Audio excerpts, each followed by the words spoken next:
देखिए भाई, आपके सामने एक क्वेश्चन है। क्वेश्चन कहता है कि मोटाई डी और आंतरिक त्रिज्या आर वाले एक अर्धगोलाकार कटोरे का कुल पृष्ठीय क्षेत्रफल ज्ञात करें। ये क्वेश्चन जो है आपका रेलवे एनटीपीसी का है, ठीक है।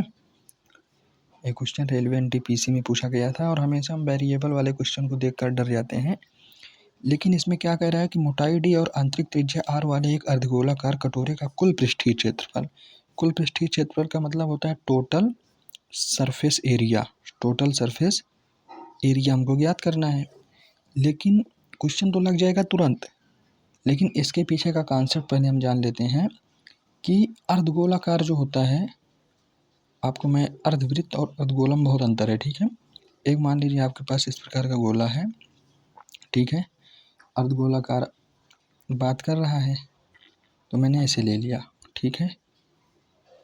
और मैंने यहाँ पर बड़े वृत्त की त्रिज्या जो है कैपिटल आर मान ली और छोटे वृत्त की त्रिज्या को मैंने स्मॉल आर कहा, ठीक है। और टोटल सरफेस एरिया का मतलब होता है कि surface area plus parameter area, ठीक है। मतलब परिधि का क्षेत्रफल और वक्र पृष्ठ क्षेत्रफल मिलाकर क्या बनता है, टोटल सरफेस एरिया बनता है। लेकिन मेरे भाई, अगर मैं सरफेस एरिया की बात करूँ तो सरफेस एरिया का सूत्र होता है 2 pi r square plus are square, क्योंकि यहाँ खोखला मतलब गोलाकार का सूत्र बन गया ना।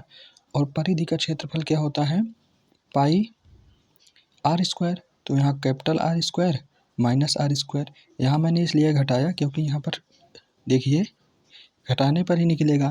तो अब उसके बाद अगर मैं आगे देखूँ तो यहाँ से अगर मैं पाई कॉमन ले लूँ तो कितना हुआ, 2 बाहर है, R square plus are square, और यहाँ कितना हुआ plus are square minus R square. इतना समझ में आया। अगर पाई कह दूँ तो 2 R square plus 2 R square plus are square minus R square, तो pi 3 R square minus R square. ये आपका क्या बन गया, 2 आर स्क्वायर मतलब प्लस आर स्क्वायर हो जाएगा। तो यही आपका टोटल सरफेस एरिया का फार्मूला बन गया, ठीक है। अब इसी फार्मूले पर हम रख देंगे, क्वेश्चन तुम्हारा सॉल्व हो जाएगा। क्वेश्चन कहता है कि मोटाई क्या है, मोटाई डी है, मतलब ये जो चीज़ है इसकी मोटाई डी दी है और त्रिज्या पहले से मैंने आर मान रखा है। तो कैपिटल आर का मान क्या हो गया, आर प्लस डी, ठीक है। और स्मॉल आर पहले से हमको दिया है। अब देखिए, अगर मुझको टोटल सरफेस एरिया निकालना है तो हमको क्या करना है, यहाँ पर आपको पाई हो गया, यहाँ 3 R square plus are square. अब आर का मान इसी में रख दीजिए, आर प्लस डी का whole square plus are square. और आपका मतलब पाई पहले से बाहर है तो यहाँ R square plus D square plus 2 R D plus are square हो गया। अब मैं 3 अंदर कर दूंगा सभी के साथ। तो अब अगर 3 R square plus 3 D square plus 2 3 6 R D plus 3 R square, ठीक। टोटल मिलाकर यहाँ आर नहीं जाएगा, ठीक है, ये इतना ही रहेगा क्योंकि हमको तो गुणा बस इसी में इतने में करना है ना जितना का स्क्वायर किया है।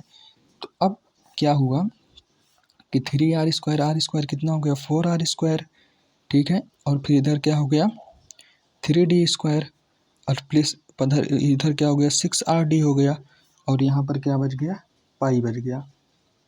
और यही तुम्हारा क्या है, आंसर है, ठीक है।